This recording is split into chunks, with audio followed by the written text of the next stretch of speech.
Hey Eric, we know you're an old timer, but the real old timers, this Texas series is the big one. Do you guys get any sense of the importance of the Texas rivalry? Oh yeah, for sure, man. Coach Pittman been going over history since last week about it, just dating back to the first rivalry and how it kind of doled out when we moved to the SEC and how we kind of reunited it back in 2021. But I mean, yeah, he's definitely been talking about it a lot.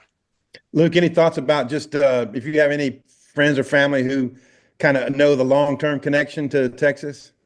Not really much with my friends and family, but just being around here and getting recruited here, just the hype around the game and just how excited we are to be able to play another top 10 team, which is Texas, but just Texas in general. I mean, it's exciting for us as a team.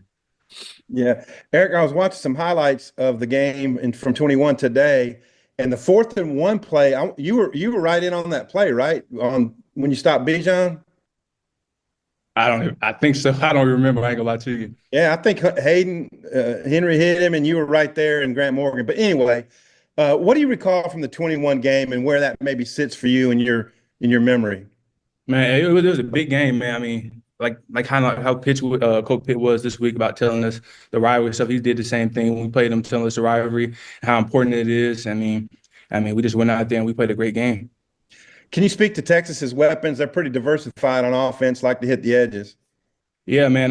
They throw a lot of to the perimeter play. They try to get guys open in space. I mean, they got a lot of screens and stuff like that. So we just gotta really run and crowd the ball. And like you said, they got a lot of great weapons on the receiver, and they got a great running backs. I mean, the line's probably gonna be one of the best lines that we didn't play so far, man. So I mean, they got a great group over there.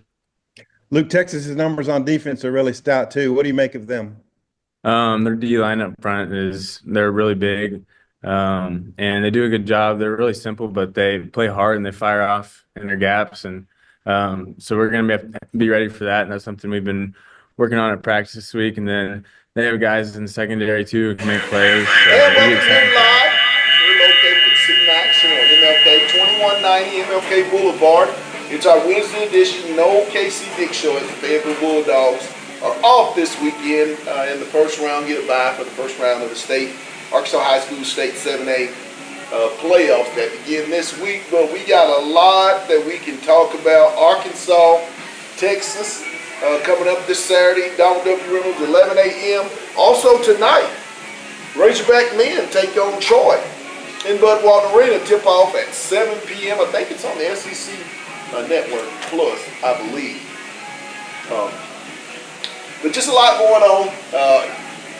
New poll came out today, or yesterday, the 12, Georgia out of the playoffs.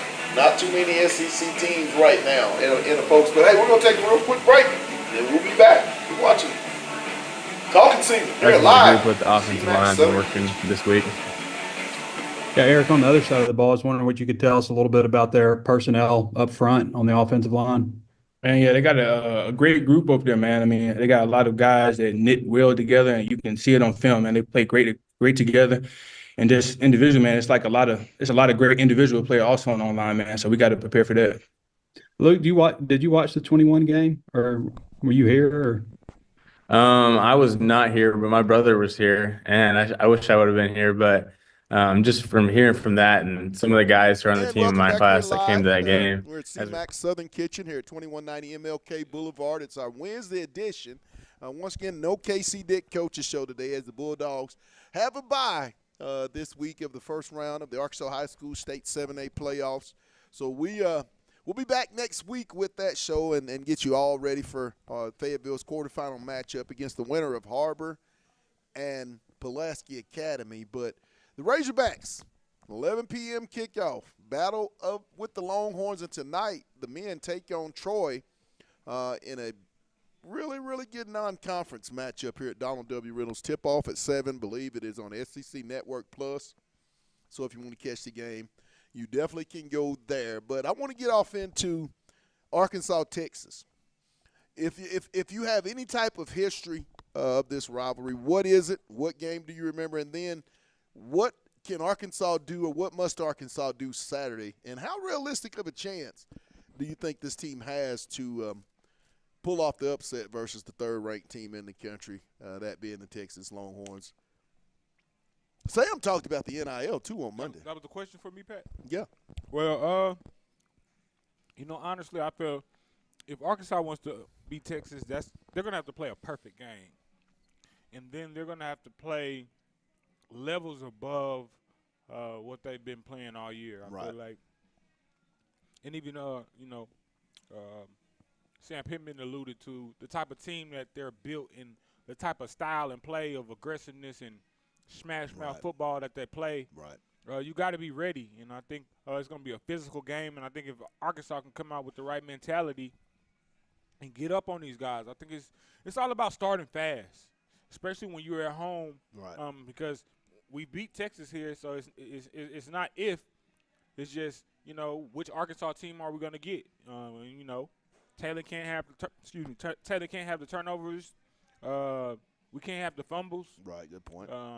Like I said, we'll have to play a A++ game to go in there and battle with Texas. Arkansas 7-5 in the last 12 meetings with the Longhorns, but I think the key to the game is how will Arkansas's offensive line deal with the Texas A&M defensive line. And that just seems to be the common denominator in all of the Razorback losses, is that the opposing defense's defensive line has really been the aggressor and really been the dominator in the ball games. I mean, let's just face it, SEC's won on the lines of scrimmage, and in those 4 losses, it's fair to say Arkansas kind of was outside of the Oklahoma State loss.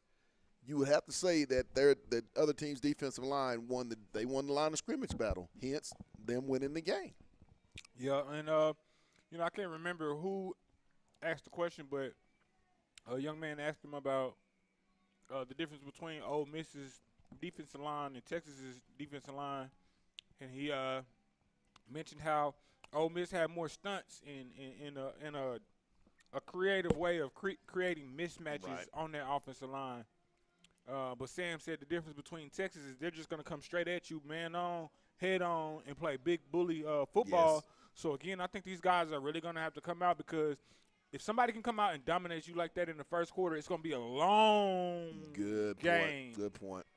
If you come out and know I'm going to get manhandled and you get manhandled in that first quarter, it's going to be a long, long game, because they already done took your heart that first 5 to 10 minutes of that game. So, again, this can be ugly, or I think it can be a game of respect. But I think either way, Arkansas is going to really have to come out and play. Because I think I'm of the belief, I've told someone this, I think Arkansas matches up better with Texas than they did with Ole Miss. And I know that might sound crazy, but I just thought football is a game of matchups. And Arkansas just was not a good matchup for Ole Miss this season. Now, prior years, yes, but this year the matchup was not favorable. And like the same way as Sam did in the LSU game, the matchups were not favorable. They matched up better when they upset Tennessee, and that's why I feel like they just match up better with Texas. A lot's going to come out of this game as well. I mean, how will this team respond after being embarrassed at home? I mean, this secondary has to answer the bell. I mean, they have been called out in a big way. I mean, when you get embarrassed the way that group got embarrassed and taken down through there, I know every fan that goes to that stadium, and you have to know it if you're a secondary guy at Arkansas. The eyes are going to be on you when that defense goes out there. The eyes are going to be on you the whole entire day is how you're going to cover. I mean, Bond, the transfer out of Alabama, he's a good one. They've got receivers, but I don't think they have the type of receivers that we've seen at LSU, Ole Miss. I don't think Texas has those types of receivers yet. They did, but those guys have left on and still got some young guys that could potentially have that potential. I just don't want Texas to go out there and have a record-setting Saturday. I can't watch another one of those. I'm telling you. And it seems like Arkansas always has one game out of the year where they just break down and give somebody season high or career high or school career high. It's just I don't want to see that Arkansas. I don't. One, because I think you owe the fans a better product, especially with the way that I know they're going to come out and support for this Texas game. Good point. I know they're going to come out. I can for sure bet some money on that it's going to be loaded, not only because they previously just beat Texas, but just with the hype of Texas. And people like to be at those games where they feel they have the opportunity to rush the field, and I feel like this would be one of those games. that Arkansas would feel like that. Now, I know you might have been, for those that have just tuned in, you find us on, it's like, oh, wow, well, we're doing an early show today. We've got some things that we've got to do prior to leaving the show. Demetrius got some stuff. I have some stuff going on. And when we can get these moments to get them taken care of. But we'll be back tomorrow. And I think we're going to do a pregame show Saturday morning. We missed it a couple weeks ago, but we might be here at 8 o'clock on Saturday morning.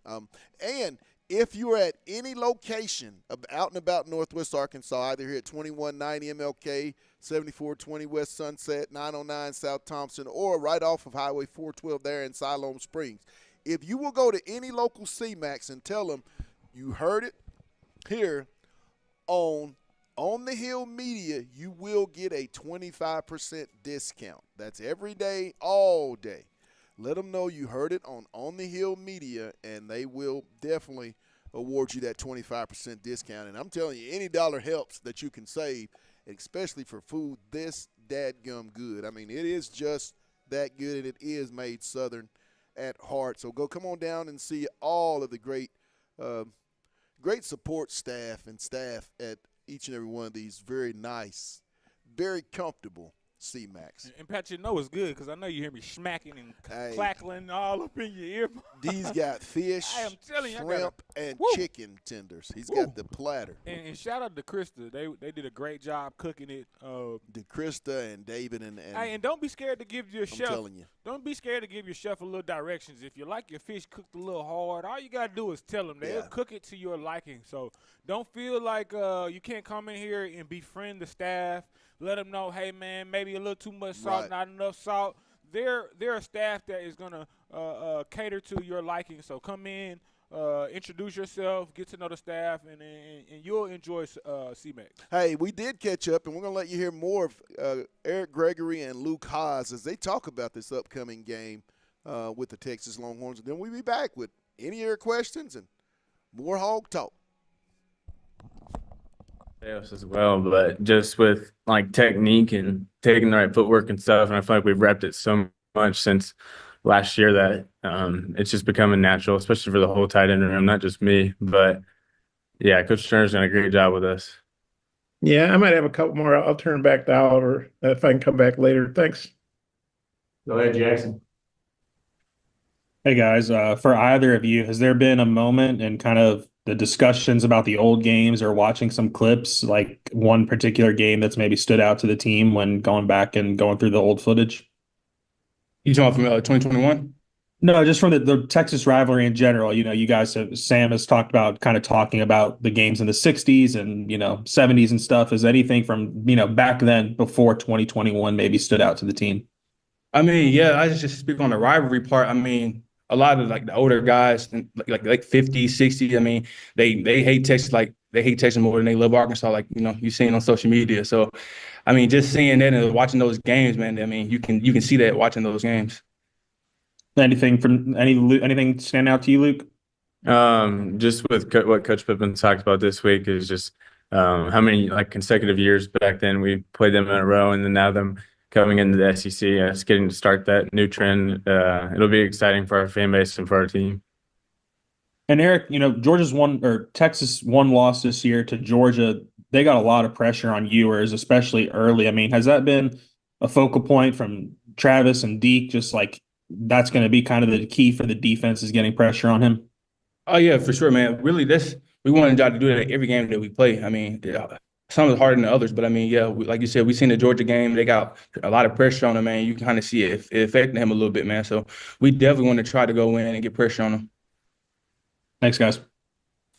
Bob, wrap it up. Okay. Luke, you were playing so well when you got hurt last year, but do you feel like you're playing better now than you were then just because you're older and, stronger and more experienced, et cetera? Yeah, I'd say that for sure.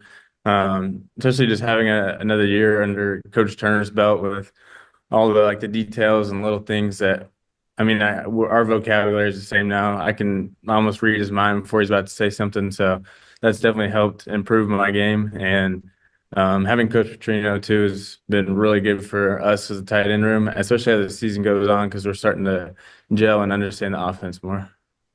And I guess, obviously the winning's the main thing and numbers. I know you're not just about numbers, but the fact 9 catches in 2 games, that's pretty productive. Do you feel like you can keep doing that here the last part of the season?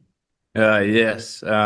But whatever Coach Petrino wants us to do during that game, whether it's block 100 times or run routes 100 times, I mean, that's whatever we'll do because that's just how we're coached and how we're built as a room.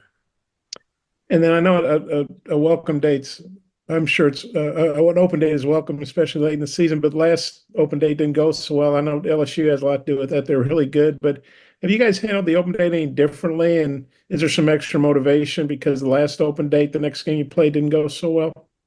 I guess Yeah. Eric, take that first. Yeah. I mean, yeah, man, we're attacking it, man. We're not really just, going through the motions. I kind of feel like was last time. We kind of really just going through the motions. And I feel like this one, man, it wasn't none of that. I mean, we were hitting almost every day. And I mean, you can tell the attention to detail is there more than it was than the LSU week. So I mean, that's how I think we're attacking it. Yeah, I think for us as offense too, we've been able to watch more film and study what they're doing, and it's paid off in practice with us being able to see what they're doing before the ball is even snapped. And look at that, without giving away any welcome secrets, back do you here feel at like C-Mac Southern Kitchen? We're located here at 2190 MLK Boulevard. It's talking season. It's talking Razorbacks, football, Hogs, and Troy tonight. Razorback, also signing day, big signing day. The early signing day has come up on us. There's a dead period. Arkansas on Monday, Coach Cal gets another 5-star and forms which I think is going to be the best freshman backcourt in all of college basketball next year. And Malik Thomas, 6'4", out of by way of the Pittsburgh area at overtime elite. And then he and Darius Acuff are the 2 5-star young men already committed. And they're not done. They're not done. Calipari told us, Demetrius, in the opening press conference, the address just changes. Everything else stays the same. And as evidenced by what he's been able to bring in, that followed him from the portal, Boogie, Billy, and Carter, and then what he's been able to do with his first initial class where there has no connections to Kentucky, getting Malik and Darius Acuff, and have big-time 5-star forward coming in. Caleb Wilson will be in on his official visit this weekend, and he's another coveted young man. I think he's going to be deciding between Kentucky, North Carolina, Georgia Tech, Arkansas, Ohio State. I mean, he's got a lot, and these kids have a lot. So, Pat, to me, one, I wanted to talk about what you think about them extending, what is it, the official visits you can do. I want to see what you thought about that. I like it. I have to do a little bit more research as far as the details and what they're trying to change. But I know they're trying to give kids more official visits to schools. Because I know they were planning on letting juniors take official visits their junior year, and it used to be back in the day you couldn't do it till your senior year. But I think they've passed the rule where juniors can take official visits. I think you can take up to 4 or 5. But I really like it because it gives the kids options. It doesn't put them in a foxhole or have them obligated. It gives these kids maybe I think you can't really make a decision looking at 4 or 5 schools. You might have to look at 4 to 8 schools to be able to make your decision on where you think is best. And I think that's just going to help. Yeah, I think it's a good thing too, just with all the money that kids are being offered and thrown, and NIL. I think it really gives them enough time to really, like you said, do thorough research and understand, are these guys just selling me a wolf ticket, or are they really here for my betterment? And that's what I wanted to get, leading over to Calipari. You mentioned him getting 2 5 stars, and then this being his first official class in, outside of Kentucky with Arkansas. And to me, that showed me that it's still all about the coach recruiting the kids. Yeah. NIL is a bonus. I'm not saying, because if you say, hey man, you can come to my team and get $1 million, right? I'm signing up too, right? But if you can say, hey, I can get not only can I give you $1 million, but look at all these kids that I have a track record of getting in the NBA. Good point. You can be the next one. People go to school for Cal. You don't go. You go to school for Calipari. I mean, let's just be blatantly honest. If John Calipari offers you, 9 times out of 10, he's going to get you. I mean, John Calipari, I think you know, the thing I like about him, I think, is what's so awesome. John Calipari is the guru, the master of building relationships, because that's all basketball is in recruiting and sports is relationships. And there's nobody that does it better in college athletics, basketball wise, than John Calipari. I mean, I agree with what you said, Dimitri. When you look at his resume, the one thing Malik Thomas said after committing to Arkansas is he's going to be able to have a chance to practice against 10 pros. That's the mentality that you have when you're dealing with John Calipari and that staff. How many times do they not get the elite talent? Now, I know I'm on social media and you hear all the haters, and I don't understand why a fan base still sticks with a guy after he's moved on. Leave it alone, Kentucky, but they beat Duke last night, and instantly you saw the comparisons. I'm of the belief if the guy's here and you got a new marriage, stick with that new wife. Leave your old wife alone.